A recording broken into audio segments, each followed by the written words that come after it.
மனச நல்லபடியா பாத்துக்கிறதுக்கான வழி என்னங்க?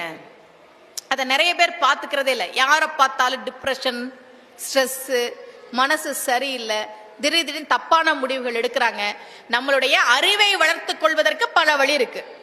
உடம்ப வளர்த்துக்கிறதுக்கு நல்லா சாப்பிட்டா போதும். இந்த மனச நல்லா பாத்துக்கிறதுக்கான வழிதான் கோவிலுக்கு போறது, சாமி கும்பிடுறது, இறைவனை சரணடைவது. என்ன கஷ்டம் வந்தாலும் நீ பாத்துக்கப்பான்னு பொறுப்பை ஒப்படைச்சிட்டோம்னா நாம நிம்மதியா இருப்போம். நாம என்ன பண்றோம்னா, இந்த சாமி எப்பதான் கண்ணை திறக்கும், இந்த சாமி எப்பதான் கண்ணை திறக்கும்னு நாமளே வருத்திக்கிறோம்.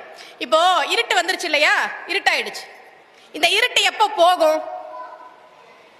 இப்ப இரவு நேரம் இருட்டு. இந்த இருட்டு எப்ப போகும்? சூரியன் வந்தா போயிடும். இருட்டு எப்ப போகும்? சூரியன் வந்தா போயிடும். அந்த சூரியன் இருட்டு போனதுக்கு அப்புறம் வர்றேன் அப்படின்னு